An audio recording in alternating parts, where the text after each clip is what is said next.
Bon, on va commencer. Bon matin officiellement à tous. Merci d'être là pour notre fabrique industrielle qui va porter sur la culture d'entreprise. On est vraiment là-dedans présentement avec l'enjeu de pénurie de main-d'œuvre. On est dans un ère où les employés cherchent au-delà d'un salaire et d'un poste, ils cherchent un environnement dans lequel ils ont envie de grandir. Donc, le sujet est d'actualité. On a avec nous ce matin Karine Derry et Sandra Drouin qui vont échanger là-dessus. Donc, on va avoir une période d'échange par la suite. Mais avant tout, je veux remercier nos partenaires du réseau industriel. On a les gens d'Investissement Québec qui sont avec nous. Bienvenue, merci d'être là. On a aussi la MRC Terrasse-Blainville, Desjardins Entreprises et notre caucus de députés des Basses-Laurentides, M. Laframboise, M. Girard et Mme Lecourt. Là. Donc, c'est nos partenaires du réseau. On est bien fiers de collaborer avec vous tous. Donc, merci d'être présents. Donc, avant d'amorcer la discussion, c'est notre directrice du comité industrie qui va animer la rencontre, donc Sandra Drouin de chez Farinex, qui va animer avec Karine Derry, qui est partenaire d'affaires ressources humaines chez Conagra. Donc, vous allez pouvoir entendre ce qui se passe un peu dans l'univers de Conagra, leur réalité, ce qu'ils ont mis en place, ce qu'ils veulent mettre en place. Si vous avez des questions au fil de la conversation, vous pouvez lever la main, on pourra intervenir. On n'est pas obligé d'attendre. Sinon, à la fin, on a vraiment un genre d'échange autour de table où on pourra discuter davantage de l'importance et de l'implantation d'une culture d'entreprise forte, là, même dans le secteur industriel. Souvent, on l'oublie.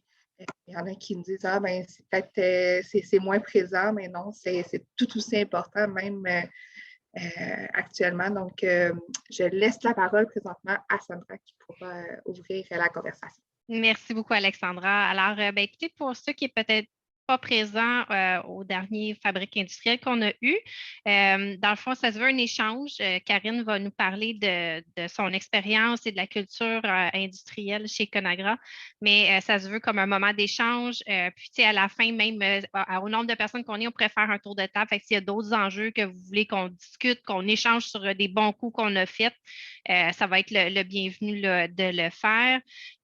Donc, je n'ai pas personne du comité industriel qui est avec nous ce matin. On a Stablex qui est là, Stéphane Gaudreau, mais Michel n'est pas présent. Mais bienvenue à tout le monde.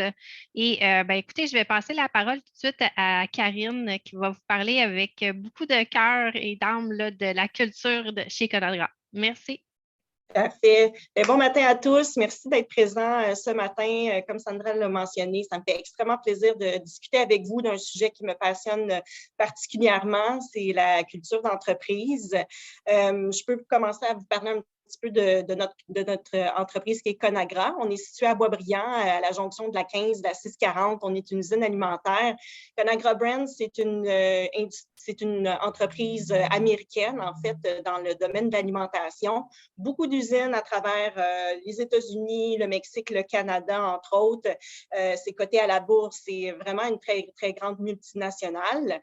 Donc, ça produit des produits comme vous pourriez déjà connaître, comme le Orville Redenbacher, le popcorn, le PAM, l'anti-adhésif, le snack pack, les puddings, le fameux chef Boyardi, c'est fait par Conagra, les Healthy Choice VH Steamers, qui sont des produits congelés, en fait des plats congelés. Donc, c'est tous des produits qui sont faits par Conagra ailleurs dans les États-Unis ou au Mexique. Et nous, ici, au Québec, on est les seuls représentants de la bannière. Donc, on fait nos deux produits, les Pogo et les sauces VH, comme vous pouvez voir derrière moi. Donc, on est les fiers producteurs de ces deux produits iconiques et intemporels. Donc, à chaque fois que je discute avec des gens, puis ils me demandent, toi, Karine, tu travailles où? Puis que je dis, moi, je travaille pour Conagra. Bien souvent, ils ne vont pas nous connaître. Donc, je vais dire, je travaille dans l'usine à Pogo et là, tout d'un coup, je deviens vraiment intéressante. Pogo puis sauce, ça fait 60 ans que ça existe. Vous en avez sûrement déjà consommé à maintes reprises. Pogo aussi, ça se vend encore. On a différents produits, différents formats aussi. On a des pogos tout bœuf, des mini pogos. On a maintenant la marque Déjeuner, qui est en fait un pogo aromatisé au bacon ou à l'érable. Et du côté des sauces, on a plusieurs marques et formats de sauces. Donc, sauce soya, sauce aux prunes, sauce aux cerises. On les fait tous, asiatiques aussi. Et on a 2 autres gammes de produits, donc la P.F. Chang et la Choi, qui sont 2 sauces à exportation aux États-Unis qu'on ne connaît pas présentement ici au Québec ou dans le Canada actuellement. Donc, c'est notre entreprise ici. Ça fait longtemps qu'on existe. Au-dessus de 220 employés engagés et motivés à venir travailler avec nous. On a vraiment beaucoup de chance.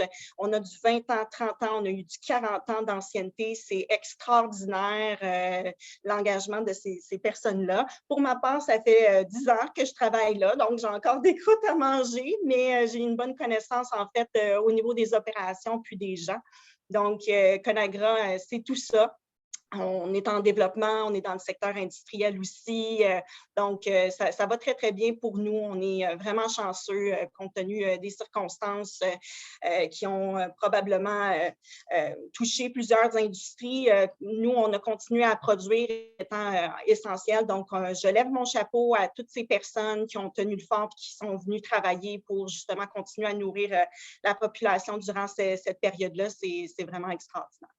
Donc, voilà un petit peu le topo au niveau de notre entreprise. Je ne sais pas si vous aviez des questions particulières au niveau de Conagra. Sinon, je peux vous parler un peu de la culture qui y règne entre nos murs. Je vais continuer. Alors, donc, Conagra, en fait, a une culture, une culture d'amélioration continue, comme on appelle. Donc, chez nous, ça s'appelle le CPS, le Conagra Performance System. C'est un système emprunté dans le fond de Procter & Gamble et dans le fond, adapté par Conagra. C'est vraiment simple. Dans le fond, c'est inspiré des Kaizen, du système Lean, du Lean Six Sigma, etc. Donc, pour nous, c'est l'élimination des pertes, et l'élimination au niveau des variations, c'est ce qui nous drive à l'interne. On a une grande culture, évidemment, de santé-sécurité aussi qui y règne. Donc, pour nous, santé-sécurité, c'est la valeur numéro 1 que nous véhiculons. On en parle à chaque jour. Je pense que dans l'industrie, au niveau industriel, c'est quelque chose de très, très, très important. Puis, nos gens à l'interne le comprennent très, très bien aussi. On a nos valeurs, nos propres valeurs de santé-sécurité qui s'appellent le bien, le BIEN. Donc, B pour bâtir des valeurs d'entraide. Donc, on prend soin les uns des autres. Donc, je prends soin de ma santé-sécurité, mais je prends soin aussi de la santé-sécurité de mon collègue de travail. On a le I pour les incidents sont toujours évitables. Donc, on ne prend pas de chance, on suit les règles. S'il y a des procédures à suivre, on les suit parce que si on ne les suit pas, malheureusement, des fois, on peut se blesser. On évite de se blesser car rien n'en vaut la peine. Effectivement, c'est important les sauces et les pogos, mais ça ne vaut pas la peine de se blesser pour pouvoir en produire. Donc, tous nos employés le savent. Ils peuvent en tout temps arrêter la ligne de production si jamais ils voient un enjeu santé-sécurité quelconque et il n'y a personne qui va se faire réprimander pour ça. Et nous sommes tous responsables de la santé-sécurité à l'intérieur de l'usine, le N. Donc, c'est ce qui fait nos valeurs bien ici à l'interne. Concernant l'amélioration continue, dans le fond, le CPS, comme on appelle, c'est vraiment une culture qui intègre toutes les personnes. Donc, que ce soit des gens à la réception-expédition, à la production, à l'administration, aux finances, tout le monde va collaborer, dans le fond, à trouver les problématiques qui se passent, dans le fond, dans notre travail, sur la ligne de production, etc., se rassembler dans des groupes multidisciplinaires puis discuter de ces problématiques-là. Nous, on a compris, en fait, qu'en impliquant nos employés, qui sont, en fait, les professionnels, c'est pour ça qu'on les a embauchés. Moi, je ne pourrais pas aller sur la ligne puis tout connaître. J'ai une bonne connaissance, mais malgré tout, je ne suis pas la professionnelle qui va pouvoir dire, bien, je pense que tu devrais faire ça comme ça.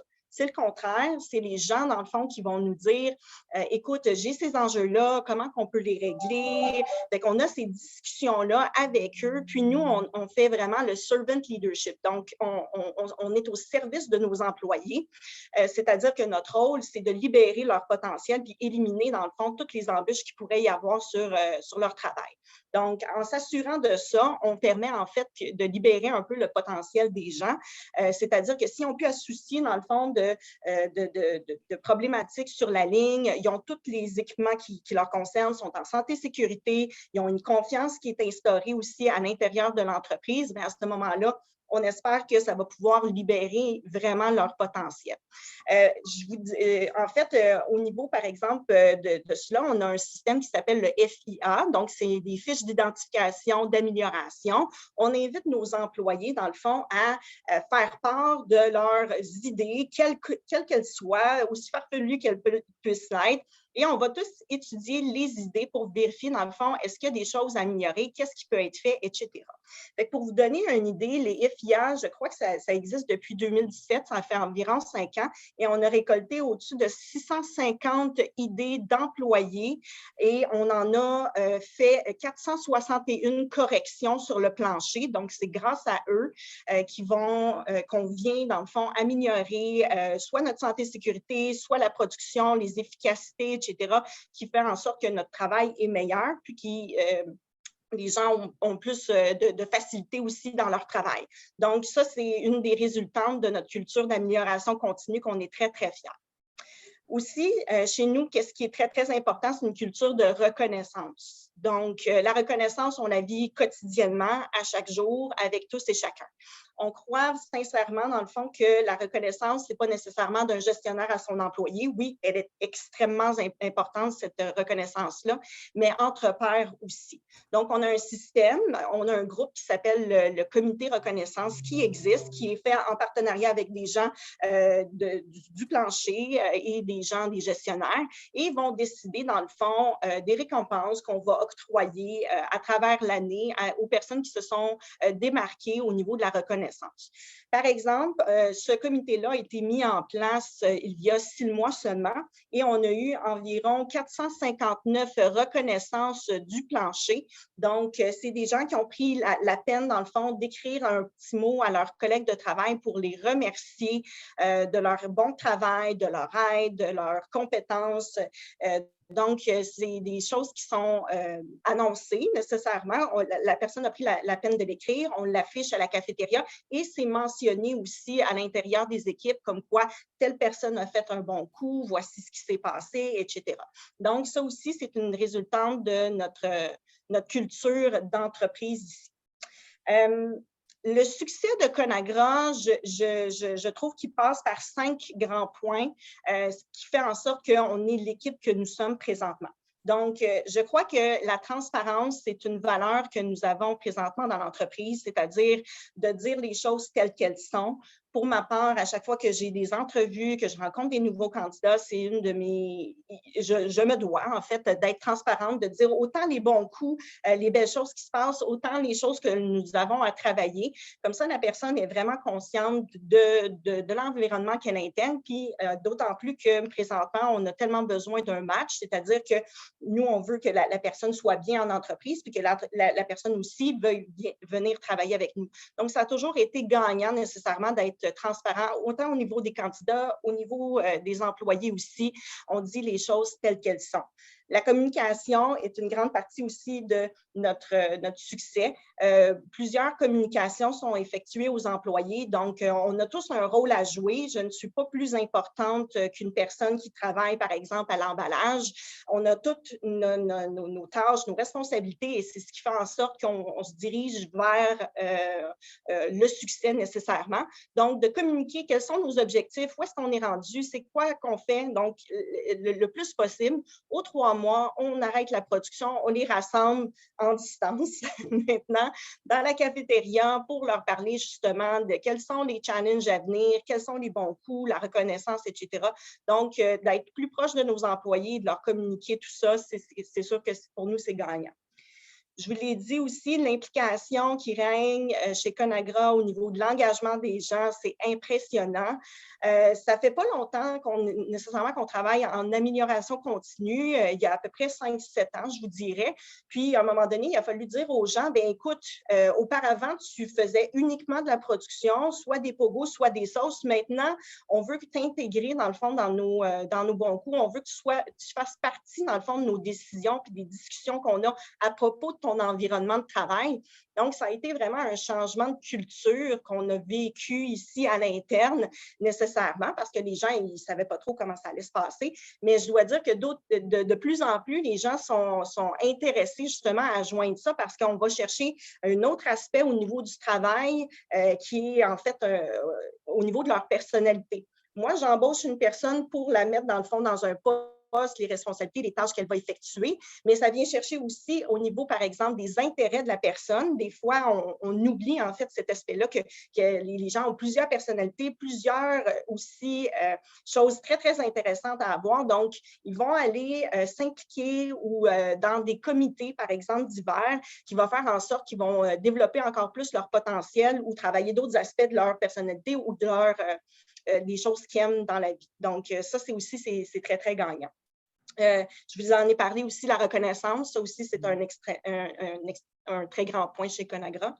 Et en terminant, j'aimerais parler de la confiance, dans le fond, le trust qu'on doit avoir entre les employés, c'est-à-dire gestionnaire employé et entre employés. Je pense que ça aussi, c'est quelque chose qui fait que c'est gagnant. Quand moi, j'ai confiance en mon gestionnaire, que mon gestionnaire, dans le fond, fait ce qu'il dit, qu'il entreprend, dans le fond, des choses, dans le fond, pour moi, qui va m'aider à enlever justement les difficultés que je peux avoir dans mon travail. Quand il maintient une équité au niveau de mon équipe aussi, puis que je sens que tout est équitable et qu'il ne tolère pas les conflits. Donc, je pense qu'en étant dans mon poste, je suis en mesure justement de déployer tout le potentiel que je peux avoir nécessairement, puis justement générer des nouvelles idées, puis diriger, dans le fond, notre entreprise vers de nouveaux succès. Donc, c'est les 5 choses que je crois qui font en sorte que c'est un succès nécessairement chez Conagra. Vous pouvez voir derrière moi, en fait, c'est nos nouvelles mascottes. Je vous les présente. Elles n'ont pas encore de nom, mais on a les sauces VH et les Pogo. Ceci est une idée, en fait, d'une de nos employées, donc Lisette de fin de semaine, qui nous est arrivée avec ça. Donc, j'ai trouvé ça extrêmement génial, dans le fond, de présenter ces mascottes-là à travers l'entreprise. Puis, ça nous distingue aussi. Donc, c'est une chose qui fait en sorte que qui émane en fait des employés. Donc, voilà un peu ce qu'on est au niveau de la culture d'entreprise chez Conagra. Et merci beaucoup. C'est très, très intéressant, très passionné, comme je vous l'avais dit. Karine, j'aimerais ça savoir, la COVID, ça a eu quoi comme impact sur votre culture? Ça n'a pas été facile. C'est sûr qu'au niveau culture d'entreprise, vous vous rappelez, dans le fond, quand la COVID est arrivée, dans le fond, on était pas mal tous isolés à la maison, on ne pouvait pas voir notre famille et tout ça. Je vous dirais que si on n'avait pas une bonne culture d'entreprise, écoute, moi, j'ai vu les gens être contents de revenir au travail nécessairement puis côtoyer un peu d'humain durant cette période-là. C'est tellement important d'avoir des bons collègues de travail nécessairement. Tu sais, quand je vous parlais, par exemple, de la confiance qu'on a, c'est-à-dire, moi, j'ai confiance en mon équipe. C'est comme un alignement au baseball, par exemple. Donc, je sais que je travaille avec telle personne, cette personne-là, je sais que j'ai confiance en elle, ça va bien se passer, etc.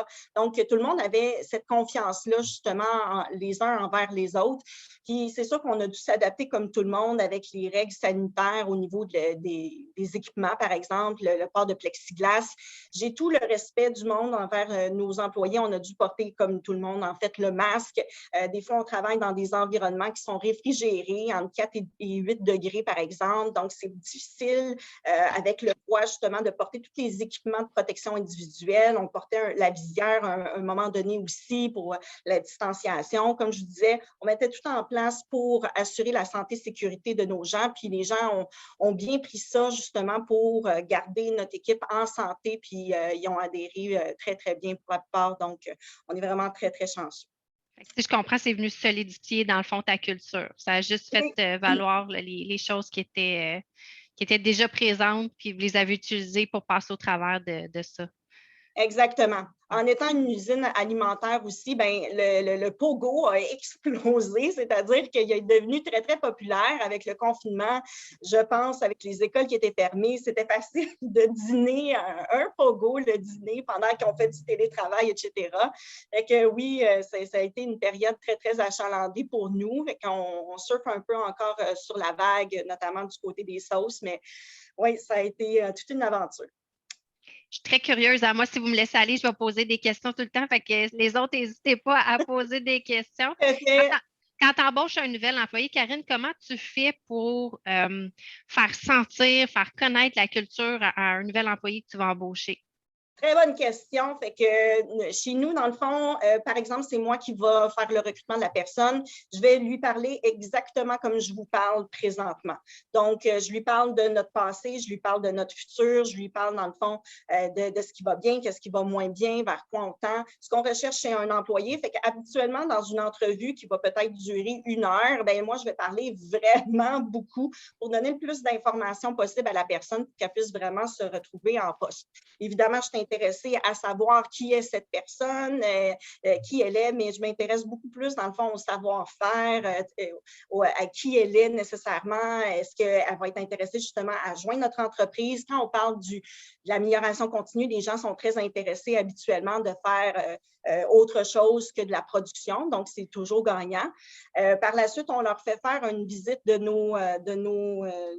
l'usine, dans le fond. Donc, on a une employée qui est libérée du plancher, qui vient justement prendre notre employé, répondre à ses questions, lui faire faire tout le tour de l'usine pour lui démontrer, dans le fond, notre environnement de travail, parce que parfois, et bien souvent, les gens n'ont jamais travaillé dans un environnement d'usine. Donc, de l'expliquer le mieux que je peux le faire, mais il n'y a rien comme le voir. Donc, le plus possible, on essaie de faire des tours d'usine à travers du secteur Pogo, le secteur des sauces, pour qu'ils puissent vraiment ressentir qu'est-ce que c'est. Quand on parle que l'environnement est réfrigéré, qu'est-ce que ça veut dire, comment je vais me sentir. Il n'y a rien comme le voir pour pouvoir le voir.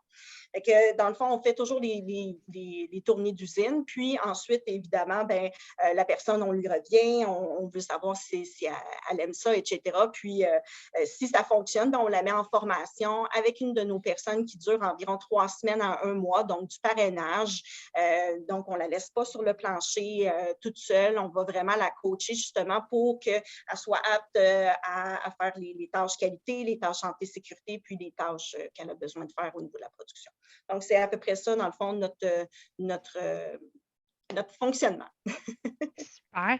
Tu disais, Karine, tout à l'heure que ça fait 10 ans que tu travailles chez Conagra, puis vous avez fait des ajouts dans votre culture, des changements dans votre culture. Est-ce que tu as des pistes ou des suggestions sur comment on peut faire pour amener un changement de culture qui va peut-être être plus fluide ou avec moins d'embûches? Tout à fait. On a remarqué, dans le fond, que de parler à nos employés et de collaborer avec eux, c'était vraiment une situation gagnante. Je donne un exemple. On a retravaillé dernièrement, en fait, notre intégration des employés. Donc, on a fait notre current state, c'est-à-dire le fonctionnement actuel, puis on a fait notre future state, le fonctionnement qu'on voudrait faire dans le futur. Qu'est-ce qu'on voyait, qu'est-ce qui serait attirant, comment que ça serait gagnant, etc. Donc, on l'a travaillé avec des employés dans une équipe multidisciplinaire. On n'a pas encore terminé, dans le fond, le processus, mais c'est tous des ajouts nécessairement qui font en sorte qu'on va devenir gagnant. L'aspect, dans le fond, qui a ressorti, c'est de donner du temps pour faire connaissance entre les gens. Souvent, on va dire, bienvenue à telle personne, elle entre dans notre entreprise, comment on fait pour la faire sentir la bienvenue nécessairement. Donc, comment on peut trouver du temps pour que les gens puissent faire connaissance et instaurer justement ce sentiment de confiance-là. Parce que souvent, c'est quand les gens ne se connaissent pas, qu'il y a de la méfiance, qu'on part nécessairement peut-être des rumeurs ou des choses comme ça. Donc, quand je connais les personnes habituellement, ça enlève des barrières, puis ça rehausse nécessairement le travail d'équipe. Donc, ça, c'est une chose qu'on devait améliorer, entre autres, au niveau de l'accueil et de l'intégration. Puis, c'est quelque chose que j'aimerais voir de plus en plus cette année, c'est-à-dire la collaboration, de sortir les gens de la production le plus possible, puis qu'ils puissent faire connaissance justement à ce niveau-là, puis rehausser leur lien. Excellent. Le télétravail chez vous, là, je comprends que dans l'usine, c'est impossible. Mais dans les bureaux, est-ce que ça a eu un impact sur votre culture? Est-ce que c'est quelque chose qui est présent chez vous ou pas? Je dois dire qu'on en a eu très peu. C'est-à-dire que parfois, on partage des bureaux. Et donc, au fort de la pandémie, ce qu'on a fait, c'est qu'une personne sur deux était présente au bureau, c'est-à-dire qu'on s'assurait, dans le fond, d'un minimum de personnel de gestion. Mais effectivement, nos gens de production ne peuvent pas faire du télétravail. Donc, on a été vraiment chanceux qu'ils puissent répondre présent à ce moment-ci. Donc, c'est comme ça qu'on l'a géré. Mais comme tu en parles, dans le fond, la pandémie a amené, dans le fond, un désir supplémentaire au niveau qu'on voit. Par exemple, quand on recrute des gens, les gens vont rechercher beaucoup plus de flexibilité, de travail hybride, etc. Puis ça, c'est quelque chose que j'aimerais vraiment travailler quand on parle de secteur industriel. Souvent, c'est un domaine où est-ce qu'on a très peu de flexibilité. C'est-à-dire que j'ai besoin d'une personne à telle place, puis malheureusement, c'est de telle heure à telle heure, puis voilà. Mais comment amener cet aspect-là de flexibilité d'horaire qui serait tellement attrayant nécessairement au niveau de la culture puis au niveau des candidats? C'est des questions qu'on se pose actuellement et que j'aimerais aussi voir des changements dans la prochaine année. Donc, si on se reparle l'année prochaine, peut-être que je pourrais vous en parler, mais pour nous, c'est important justement d'amener cette flexibilité-là. Souvent, des quarts de jour, des quarts de soir, on a des gens qui ont des situations familiales, ils ont des enfants, etc. Donc, c'est en milieu industriel, puis Sandra, peut-être que tu peux en témoigner aussi, c'est difficile d'amener cette flexibilité-là à ce niveau-là. Fait que, autre chose, vu qu'on en parle, ce que j'aimerais voir aussi dans la prochaine année, c'est que comment on peut promouvoir justement les emplois dans le secteur industriel comme une carrière. Ce n'est pas un emploi par défaut. Finalement, je me suis rien trouvé. Je suis aboutie finalement dans une entreprise, dans une usine alimentaire. Comment je peux justement promouvoir, tu peux faire carrière avec nous. Souvent, dans les journées justement carrière ou dans les écoles, par exemple, c'est des entreprises où est-ce qu'on voit justement des possibilités d'avancement, des choses comme ça, mais on voit très peu d'industries dans le domaine, par exemple, alimentaire, qui vont faire la promotion parce que c'est possible. Du 20 ans, du 30 ans, du 40 ans, on en a eu. Il y a des possibilités de grandir au niveau hiérarchique dans l'entreprise, mais autant plus au niveau latéral, c'est-à-dire comment je vais aller chercher des compétences nouvelles, des choses intéressantes, etc. Donc, pour moi, c'est quelque chose qui est très, très important de ne pas oublier aussi cet aspect-là. Tu sais. Ça va très en lien avec notre campagne de Fier industriel d'ici. Karine, je ne sais pas si tu as eu la chance d'en entendre parler, mais bref, ça va vraiment dans ce lien-là. En fait, Alexandra, est-ce que tu veux expliquer un peu le programme Fier industriel d'ici? Puis c'est complet pour cette année, par contre. Là, on est allé chercher toutes les entreprises, mais c'est vraiment en lien avec ce que tu viens de nommer. Mm-hmm. En fait, le Fier industriel, on est là pour humaniser le secteur. Souvent, ce qu'on entend de monsieur, madame, tout le monde, mais c'est le secteur industriel, c'est très robotique, c'est très froid, tandis qu'on explique, ben non, il y a des humains derrière ces machines-là, il y a une équipe, il y a une culture d'entreprise, il y a une grande famille, donc c'est ce qu'on veut démontrer avec Fier industriel, donc c'est de mettre en lumière tous les humains qui sont derrière ces belles grandes entreprises-là, qui font des produits qu'on consomme dans la vie de tous les jours sans s'en rendre compte. Dans notre secteur, on a 8 parcs industriels, on a de tout qui se fabrique, on a de la distribution, on a du manufacturier, on a vraiment de tout. Donc, c'est ce qu'on veut mettre en lumière. Donc, la campagne Fier industriel va être lancée à l'hiver. Donc, en février, on va avoir des entreprises, on va rentrer dans les entreprises, aller voir ce qu'ils font. Puis après ça, il va y avoir une belle campagne au niveau, justement, là, majoritairement, c'est la culture qu'on va mettre de l'avant parce qu'on a un enjeu de pénurie de main-d'œuvre présentement, mais c'est justement ça, c'est de voir qui sont les employés. Et moi, j'aimerais peut-être travailler chez Conagra avec, en voyant ce qu'ils font, en voyant les gens qui sont là. Donc, c'est une façon de vous faire briller, en fait, de faire briller les entreprises industrielles, puis de justement démontrer qu'à quelques pas de la maison, pas besoin de se déplacer dans la métropole non plus pour avoir un travail gratifiant, un travail dans lequel justement on peut évoluer, qu'on peut se faire une place, puis grandir en même temps que l'entreprise. Ça, ben, c'est l'objectif derrière ça. Donc, vous allez voir ça dans les prochains mois. On a bien hâte de vous présenter cette belle campagne. Ça va être de la publicité, il va y avoir le TVBL, la capsule de la TVBL. Tout à fait. On a une émission de télé, donc pendant vraiment 28 minutes où on rentre dans l'entreprise et on suit la chaîne de production ou du fonctionnement de l'entreprise. On a une campagne sur le web là, qui va être lancée également, d'une capsule, du vidéo, de la photo. On a un portrait plus corpo dans le magazine Trouvailles. Donc, c'est un beau projet clé en main qu'on offre aux entreprises. Puis en plus, on le sait, c'est un petit enjeu de temps aussi dans les entreprises. Donc, on essaie, nous, de notre côté, avec la Chambre, de les épauler puis de faire en sorte de continuer à vous faire briller, même si il manque de temps puis qu'il y a un petit peu d'essoufflement. Ben, on est là pour ça, pour travailler pour vous faire briller, je le répète. Là, mais il faut le prendre le temps. C'est un cercle vicieux. Hein. Si on ne le prend pas, on n'aura pas plus d'employés. Donc, c'est important de prendre le temps. Oui. Si vous me permettez, je ferais peut-être un petit tour de table vu qu'on n'est pas beaucoup. On a nos partenaires d'Investissement Québec, mais on a aussi 3 autres personnes, M. McSween, M. Gaudreau, puis Mme Brigitte. Je ne sais pas si vous voulez nous parler un peu de votre culture, s'il y a des bons coups que vous avez faits ou qu'est-ce qui vous a animé le plus dans ce que Karine vous a dit, ce qui vous touche. Ben, moi, j'aurais eu peut-être quelques questions pour Mme Derry. Oui? J'imagine que votre entreprise, elle est syndiquée. Oui, tout à fait. Vous parlez que ça fait, mettons, 10 années que vous êtes chez Conagra. Est-ce que vous avez débuté comme directrice RH là? Non, écoutez, je ne suis même pas directrice actuellement. J'ai commencé comme technicienne ressources humaines, puis on m'a octroyé, dans le fond, des promotions. Ma gestionnaire du temps, dans le fond, a vu j'avais un potentiel probablement.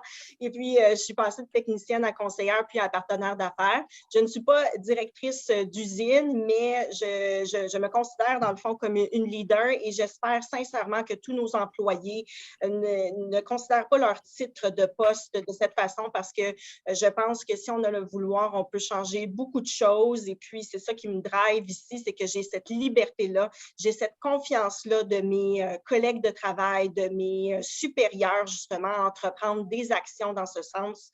Donc, pour moi, je n'ai pas besoin nécessairement du titre pour pouvoir faire des actions en ce sens. Donc, c'est magnifique. Et ça fait combien de temps que vous travaillez à développer votre culture d'entreprise? Bien, écoute, c'est sûr ça fait quand même longtemps qu'on veut être différent des gens, la culture d'entreprise, tout le monde y travaille actuellement. Ça fait à peu près 2 ans, je vous dirais, que quand les enjeux sont arrivés, bien entendu, qu'on s'y est mis davantage.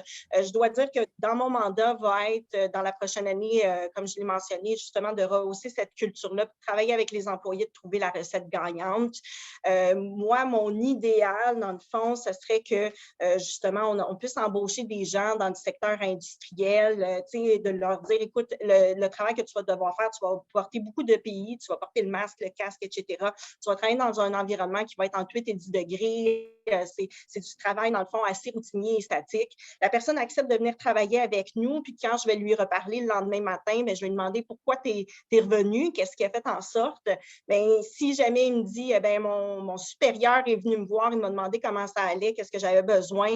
Mon collègue de travail qui est en train de me coacher m'a dit que ça allait super bien. Puis mon autre collègue, il m'a vu que mes lunettes qui n'étaient pas bien ajustées, fait qu'il m'a donné une autre paire. Fait que c'est pour ça que je reste. Karine ne peut pas mener la culture d'entreprise à elle seule. Je dois avoir des ambassadeurs, des gens qui vont travailler avec moi et c'est déjà fait. Donc, on va juste continuer à peupler cette culture-là à travers les nouveaux employés puis tout le monde qui veut y intégrer dans le fond. OK.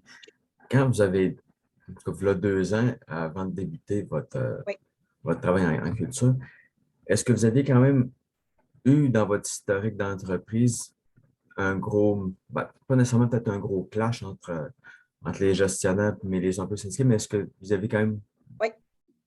Oui, c'est sûr, parce que dans le fond, dans une entreprise syndiquée, par exemple, notre usine, on a la production en bas, le deuxième étage d'administration en haut. Donc, physiquement, ça met des barrières dans le sens où est-ce que, bon, les boss sont en haut, nous autres, la production, on est en bas. Mais de plus en plus, on a, dans le fond, une politique de porte ouverte. Donc, ma porte est toujours ouverte. Les employés viennent me voir constamment. Pas nécessairement besoin de prendre de rendez-vous justement pour venir me parler. Nous, les gestionnaires, on va voir sur le plancher, on va les côtoyer justement pour pouvoir prendre le pouls aussi. Donc, on essaye le plus possible de se mélanger. Puis, comme je le disais, dans le fond, cette confiance-là qu'on va instaurer auprès de nos employés, c'est ce qui fait en sorte justement qu'on est aussi performant puis on travaille en équipe. Mais effectivement, Stéphane, au départ, c'était pas facile. On a vécu plusieurs changements chez Conagra au niveau, par exemple, des méthodologies de travail. On grossissait aussi des créations de corps de travail, etc. Mais je pense qu'on y est arrivé un peu aussi grâce à ça. Merci. Ça fait plaisir. Bonjour, Michael McSween de chez Stablex aussi. Je travaille avec Stéphane. Bonjour. Bien aimé votre présentation. Petite question au niveau vous avez parlé brièvement au sujet des comités que vous avez. Oui. Chez Stablex aussi, on a une bonne quantité de comités. Puis je voulais juste savoir, est-ce que vous avez une échelle de performance ou des objectifs que vous donnez à ces comités-là tout au long de l'année afin, faire des comités, c'est une chose, mais que ça génère de l'intérêt, que ça amène les gens ensemble, tout ce que vous avez mentionné, effectivement, c'est ce que ça fait. Mais comment vous faites l'évaluation de la performance des comités?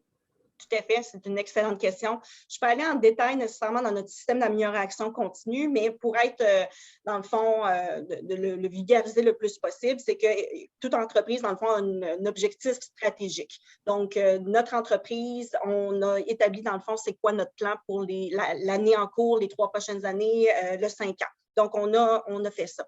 Par la suite, on a des piliers, comme on appelle, donc la santé, sécurité, la maintenance préventive, le développement des compétences. Donc, on a des piliers qui vont s'assurer, dans le fond, d'aller capter chacun de ces objectifs-là, puis de descendre nécessairement dans ces comités-là. Les piliers, dans le fond, sont composés de gestionnaires qui vont leader nécessairement ce pilier-là, puis s'assurer de l'alignement des objectifs ensemble. Et il va y avoir aussi des employés de production qui vont y participer, justement, soit par leur intérêt, soit par, dans le fond, le domaine de leurs compétences ou de leur travail en tant que tel. Donc, les comités vont se rencontrer à une fréquence d'environ 1 fois par mois. Les comités sont les décideurs nécessairement de l'enlignement, puis de la stratégie, puis de la façon que ça va être implanté sur le plancher. Donc, on a les piliers. Puis ensuite, on a, comme on appelle, des work streams ou des équipes de travail. C'est-à-dire que quand je vous ai parlé, par exemple, des demandes d'amélioration, puis qu'on juge, par exemple, que oui, il y a une situation qui doit être améliorée, on se rend compte des sous-comités, par exemple, d'un pilier qui vont travailler sur une problématique en particulier pendant les 90 prochains jours. Donc, effectivement, il y a des échéanciers qui nous permettent, dans le fond, de voir, dans le fond, à ce que ça puisse se réaliser. Et on a toujours en tête aussi notre current state, donc d'où on part, d'où on veut aller, et des KPI, donc des indicateurs de performance qui vont nous dire est-ce que j'ai réussi, est-ce que je me suis améliorée, est-ce que je ne me suis pas améliorée? Donc, c'est de cette façon-là qu'on va s'assurer de l'intégration. Et bien entendu, quand on porte des actions, on veut s'assurer, dans le fond, que le bon fonctionnement continue toujours. Ce n'est pas parce que le 3 mois, c'est terminé que on lâche tous les efforts. Donc, on va s'assurer d'avoir un contrôle justement sur ce qui a été produit et de se reposer la question après un certain temps à savoir est-ce que ces améliorations-là sont toujours d'actualité, doivent-elles être revues nécessairement? Donc, c'est un peu le processus que l'on a en place justement pour mettre en place les produits.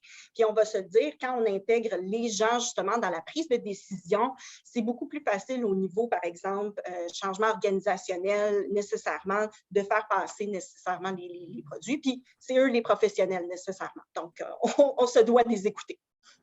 C'est bien, merci. Ça fait plaisir.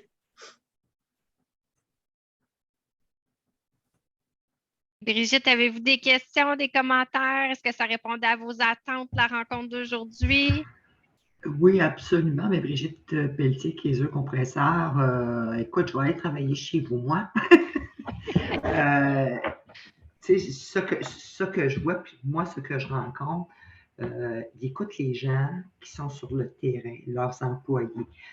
C'est eux qui vivent chaque jour les situations. En les écoutant, ben, ils ne peuvent pas faire autrement que d'avancer, puis d'avoir du positif, puis que les gens aient le goût d'en donner encore plus. Moi, c'est ça que j'ai remarqué.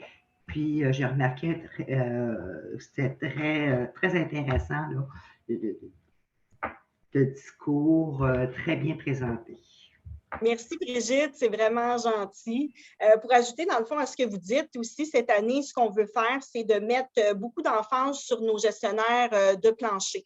Donc, les outiller le mieux possible justement à répondre à leurs employés puis d'être là pour eux. Parce qu'on l'oublie parfois, mais les gestionnaires, dans le fond, ou les superviseurs, les assistants superviseurs ou les team leaders, leur première fonction, c'est d'être là pour leurs employés puis gérer. On dit gérer les employés, mais d'être là pour leurs employés puis justement être présent pour eux. Donc, des fois, dans le brouhaha de tout ce qu'on a à faire, la production, les difficultés, les arrêts de ligne, les ci, les ça, faut revenir à la base puis justement être là pour eux parce que notre production, on a une ligne très, très automatisée puis on a une ligne qui l'est beaucoup moins au niveau Pogo, entre autres. Donc, c'est eux qui font justement cette production-là, puis qui sont là justement, qui font en sorte que moi, je suis là, que tout le monde est présent, puis qu'on continue justement à se développer. Donc, oui.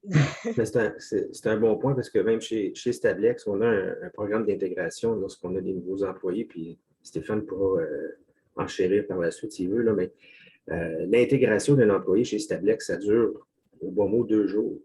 De rencontrer tous les directeurs de département. Comme vous le savez, chez Stablex, on ne fabrique pas des gâteaux au chocolat. Ça fait que c'est un environnement qui est assez aride, qui est assez spécial. Puis, les commentaires que les gens des ressources humaines, puis moi, je le vois aussi là, de mon département, c'est l'appréciation des nouveaux employés qui se joignent à l'équipe, d'avoir fait une tournée, d'avoir rencontré tous les directeurs adjoints, les responsables de département, de visiter tous les départements. Et ils viennent visiter mon département des achats, même s'ils vont travailler à d'autres fonctions. Fait que, ça fait une intégration qui est totale, puis les gens apprécient beaucoup, beaucoup ça. Je vous félicite pour faire ça, effectivement. Je pense que c'est vraiment gagnant, justement, faire connaissance avec les gens, comment on va collaborer justement ensemble, ça enlève les barrières, les difficultés comme ça. Donc, félicitations. Ça permet aussi de comprendre le rôle que tu as dans l'entreprise en rencontrant les gens. Chez nous aussi, on fait ça dans l'intégration des nouveaux employés. Oui, tout à fait. Messieurs Yannick et Francis, est-ce que vous avez des questions, des commentaires? Moi, j'aurais plusieurs questions. J'ai vraiment aimé la présentation. Il y avait en fait, pour continuer l'interrogation de Sandra tantôt au niveau de l'embauche, il y a déjà eu un président d'Investissement Québec, là, Daou, qui a été ministre, puis lui, il était VP avant ressources humaines. Dans une conférence auquel j'assistais dans 2018 à peu près, il parlait de la pénurie à venir, puis il disait à partir des années 2020, on va même commencer à manquer d'incompétents. Fait que toi, Karine, quand tu embauches, puis tu as Plaisir gastronomique en face, tu as tout du monde qui sont en recherche de gens. Ça doit t'arriver tu as besoin de 10 personnes, puis les gens qui sont devant toi, ils n'ont pas le profil, parce que dans le fond, dans un monde idéal, tu ne fais pas juste embaucher quelqu'un, tu as une organisation qui a défini ses valeurs, puis qui dit, nous, dans le fond, quand on va les embaucher, on ne pourra pas les former, ces valeurs. Les valeurs, tu les as ou bien non, tu ne les as pas. Mais là, d'un côté, il faut que tu en embauches 5 parce que tu en as besoin pour ta production, puis là, tu n'en trouves pas 5 qui ont un profil. Fait que la question, c'est est-ce que tu te commets puis tu dis, bon, ben, j'ai pas le choix, je vais les prendre. Puis dans le fond, dans tes KPI, ton taux de roulement, il est stable pour la grosse masse, puis depuis 2-3 ans, ceux que tu embauches, eux, ils ont un gros turnover, ou ben non, tu réussis quand même à. Comment tu gères ça, cette affaire-là? Bien, comme je l'ai dit d'entrée de jeu, dans le fond, le succès, ça réside vraiment dans la transparence. Chez Conagra, dans le fond, on a certains emplois qui ne sont pas permanents. Certaines fois, il y a des fluctuations au niveau des horaires. On doit travailler du jour et du soir. Donc, il faut vraiment trouver la bonne personne qui va comprendre, dans le fond, un peu nos besoins, puis qui va être capable aussi de remplir ces besoins-là. Une des difficultés dans le monde industriel aussi, c'est, j'ai parlé de la flexibilité au niveau de la production, mais c'est de changer nos méthodologies de comment faire. Ça fait 10 ans qu'on embauche des gens dans ce profil-là. Maintenant, on doit se poser la question, maintenant, comment on doit s'adapter aux gens, qu'est-ce qui peut être fait, etc. Donc, c'est dans la transparence, il y a des gens, malheureusement, qui ne peuvent pas travailler de jour et de soir à cause de leur situation familiale et c'est bien correct là-dessus, tu sais. Mais j'ai besoin justement de trouver ce fit-là avec les personnes qui vont faire, OK, on commence comme ça, mais voici dans l'avenir où est-ce que je peux m'en aller. Étant un monde syndiqué, les affichages de postes sont faits à l'interne. Par exemple, voici les possibilités. Je ne peux pas dire à quel moment tu vas pouvoir avoir un poste permanent. Donc, tout est vraiment dans la transparence en donnant le maximum d'informations au niveau des employés. Puis après ça, ça n'en tient qu'à eux. Puis après ça, nous, ce qu'on doit faire, c'est remplir nos promesses. C'est-à-dire que moi, je dis souvent aux gens que j'embauche, bien, écoute, Karine, elle va te dire tout ce que tu as besoin de savoir, pose tes questions parce que moi, je ne veux pas que tu arrives sur mon plancher. Puis après ça, que tu dises, bien, c'est pas ça la réalité. Je veux faire voir, dans le fond, notre entreprise qu'elle est, puis on a des défauts, puis il y en a certains qu'on va régler. Mais effectivement, c'est pas facile au niveau de la pénurie. Présentement, tout le monde travaille, donc on ne veut pas nécessairement aller voler les gens non plus dans les autres industries ou quoi que ce soit. Des fois, ils ont des raisons pourquoi ils vont quitter d'autres entreprises puis venir ici, etc. Des fois, c'est à cause de l'horaire, des fois, c'est à cause de d'autres choses, etc. Donc, on essaye de tricoter notre chemin à travers ça. Puis, une chose qui nous est bien utile habituellement, c'est la référence des employés ici, donc qui vont amener leurs amis, leur famille, etc. Okay. Donc, ça, c'est quelque chose d'extrêmement gagnant nécessairement. De prendre les gens sans expérience, puis de leur montrer justement. On a eu plusieurs stagiaires ici dans l'entreprise, donc instaurer un programme de stage qui va faire en sorte justement qu'on va embaucher ces personnes-là par la suite. On a un stagiaire de l'ETS qui a fait un stage ici, et puis finalement, il a été embauché 2 années plus tard. Donc, c'est des investissements qu'on fait nécessairement en se faisant connaître, en prenant des stagiaires, puis on ne sait jamais où est-ce que ça peut nous mener par la suite. Donc, essayer de donner la chance aux gens, justement, qui débutent, les électromécaniciens, les gens en administration, les gens qui veulent essayer. Donc, on essaie de donner cette chance. Dans l'amélioration continue, avez-vous structurer ça de façon à ce que, dans le fond, au niveau opérationnel, quand il y a un problème, on le connaisse, qu'on en discute. Ça, c'est une chose. Mais ensuite, il faut établir la boucle pour que ça se transforme en quelqu'un qui, lui, quelqu'un ou plusieurs personnes qui le prennent, puis qui, finalement, il y a une boucle qui fait qu'on revient et on a testé des... Bon, ça se fait-tu avec un ingénieur industriel ou avec des gens dans l'entreprise qui ne sont pas liés aux opérations quotidiennes, puis dont leur boulot, c'est de faire ça, ou bien non, c'est les gens, line, les superviseurs, tout ça, qui font ça. Comment vous êtes structuré pour l'amélioration continue? Bien, ça va être plutôt, j'ai l'impression, nos piliers, donc nos penseurs nécessaires nécessairement au niveau stratégique qui vont s'assurer justement de boucler la boucle. Comme je l'expliquais à un moment donné, il faut se reposer la question plus tard à savoir est-ce que le processus fonctionne, est-ce qu'il doit être changé, etc. On a aussi chez nous ce qu'on appelle des triades. Donc, c'est le line leader, c'est-à-dire le responsable de ligne. On en a deux, un chez Pogo, un chez Sauce, qui va rencontrer, dans le fond, le leader au niveau maintenance et le leader amélioration continue. Donc, à chaque jour, dans le fond, il y a des discussions qui se passent, dans le fond, concernant la veille. Quelles sont les problématiques qu'on a rencontrées? Quelles sont les actions que l'on doit prendre aujourd'hui pour ne pas que ça arrive, puis justement, essayer d'enrayer la situation pour toujours. Chez nous aussi, comme je parlais au niveau de la communication, c'est-à-dire que les gestionnaires se parlent à chaque matin. Donc, on a des rencontres d'environ une demi-heure concernant le secteur Pogo, concernant le secteur Sauce par la suite. Donc, on est au courant de ce qui se passe sur le plancher. Fait que malgré moi que je fais autre chose dans ma journée, à chaque matin, lorsque je m'assois puis que j'écoute justement ces rencontres-là, je sais ce qui s'est passé la veille, puis c'est quoi les problématiques. Et quand ils ont besoin de mon aide, ils vont le signifier en disant « Karine, voici la problématique, comment on peut la régler, etc. » Fait qu'on a plusieurs petits comités qui vont s'assurer, dans le fond, de redresser les situations rapidement et des enrayer.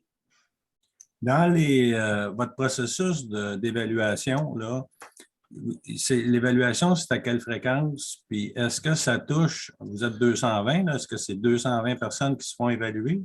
Vous voulez dire au niveau de la performance? Bien, mettons, périodiquement, on rencontre l'employé, puis on dit, bon, ben dans le fond, les attentes envers elle, c'était ça, puis on en discute, puis on regarde voir si ça va pas, s'il y a des améliorations, s'il y a de la formation. Ouais, est-ce que tout le monde est-ce que les opérateurs, dans le fond, là, ceux dont on parlait, qui travaillent dans le froid, sont évalués, je ne sais pas, une fois par année? Oui.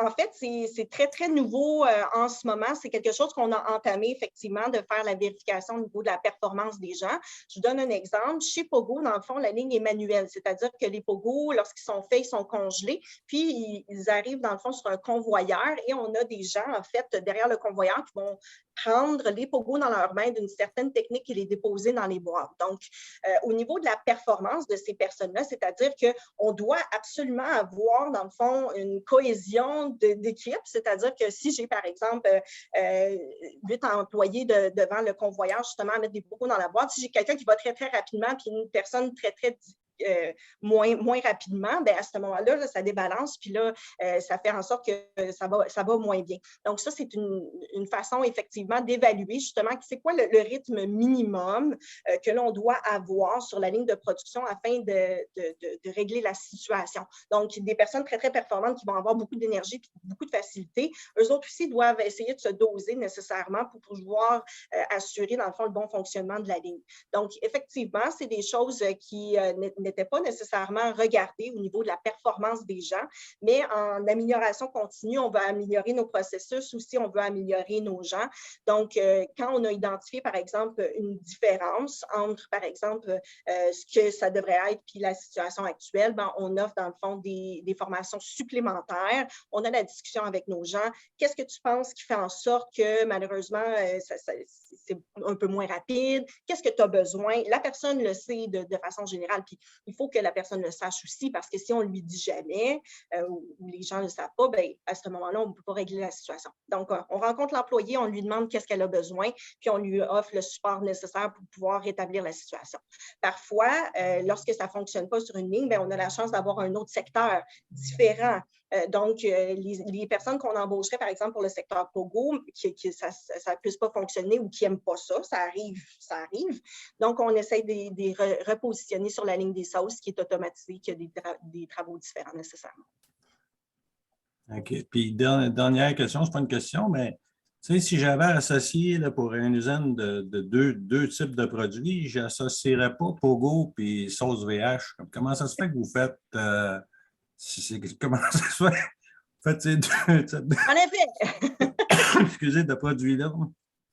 Bien, en fait, il faut remonter un peu en 2001. Notre usine ici s'appelait Artel. Je ne sais pas si vous le saviez. On faisait des pizzas, des rouleaux impériaux et des choses comme ça, de même que les Pogo. Malheureusement, ces autres produits ne sont plus là. Il y avait une usine à Laval qui était l'usine DH, proche de la 440, si je ne me trompe pas. Et puis, dans le fond, c'était les 2 usines de Conagra. Donc, une fois qu'on se retrouvait ici à Boisbriand avec seulement les Pogo, ils ont décidé de fusionner les 2 usines, c'est-à-dire d'amener les sauces chez nous. Et évidemment, vu que ce n'est pas du tout le même produit, chez Pogo, c'est de la viande, les inspecteurs de la CIA sont présents, etc. Chez Sauce, c'est des sauces végétariennes, pas les mêmes produits du tout, les allergènes. Donc, il faut les séparer complètement, nécessairement. Donc, c'est comme si on avait 2 usines en une. Et même les fumées de production, semble-t-il, ne se touchent pas non plus. Donc, c'est toute une logistique, mais c'est un peu comme ça qu'on est devenu, en fait, l'usine de Pogo et de Sauce VH. C'est simplement un déménagement et l'espace nécessaire que nous avions à l'époque. Puis c'est un avantage parce que quelqu'un qui n'aime pas les Pogo, vous pouvez le tester dans le VR. Dans Sauce VH. Oui, on peut faire ça, effectivement. Bon, merci. Ça me fait plaisir. Yannick, il te reste 1 minute si tu as une question à poser. La première, une exclamation super intéressant. Karine, merci beaucoup. Puis il reste 1 minute, mais un bonjour, j'aimerais savoir votre recette secrète pour le comité reconnaissance que vous avez mis en place il y a 6 mois, là, comme vers la fin du COVID, mais quand même. Puis mais le niveau d'engouement, comment vous avez pu réussir à avoir, j'ai noté 459 reconnaissances, mais entre collègues, parce qu'entre gestionnaires, oui, mais ça ne vaut jamais autant qu'entre collègues. C'est un élément que souvent, c'est difficile à faire lever le béton ou la pâte à Pogo affiche pas beaucoup. C'est plus dur de faire lever la reconnaissance entre collègues. Exactement. Y a-t-il eu un concours? Qu'est-ce qui fait que des fois, on n'a pas le choix, hein, ça prend un incitatif, mais pour démarrer la roue, là, mais. Oui. En 1 minute, vraiment rapidement, donc on a lancé l'idée du comité reconnaissance. Le comité reconnaissance a un processus justement au niveau des niveaux de reconnaissance, niveau 1, 2, 3. Donc, quand on passe par le niveau 1, c'est-à-dire qu'on donne une reconnaissance, on a dit que toute reconnaissance est bonne à donner, donc on n'instaure pas de limite. Tu m'as aidé à n'importe quoi. Ça vaut une reconnaissance envers ton collègue de travail. À travers les reconnaissances, dans le fond, qu'on a, après ça, on identifie celles qui sont en lien avec nos objectifs d'usine, donc le bien au niveau santé-sécurité. Si, par exemple, j'ai pris soin de mon collègue de travail en lui disant « Attention, c'est glacé, je vais mettre une barrière, je vais faire attention pour pas que tu puisses tomber. » À ce moment-là, le comité va reconnaître cette action-là nécessairement, il va le passer au niveau 2. Après ça, dans le fond, le niveau 2, il y a d'autres, j'ai peu de temps pour expliquer, il y a d'autres choses qu'on évalue, puis après ça, il y a le niveau 3. Donc, au niveau reconnaissance, on reconnaît non seulement les gens de façon individuelle, ou aussi les reconnaissances de groupe, donc des objectifs d'usine que nous voudrions atteindre tous ensemble. Donc, à la fin de l'année, on va évaluer tout ça, puis il va y avoir une reconnaissance.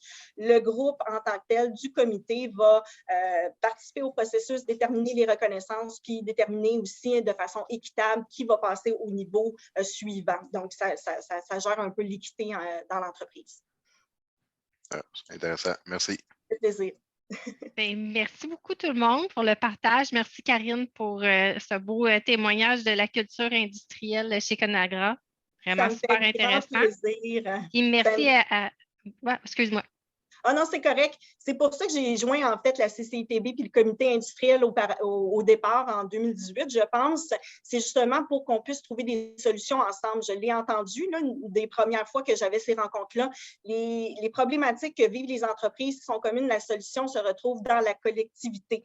Donc, partageons justement nos bons coups, prenons ce qui peut avoir du sens pour notre entreprise, puis c'est comme ça qu'on va réussir à plusieurs pour pouvoir persévérer.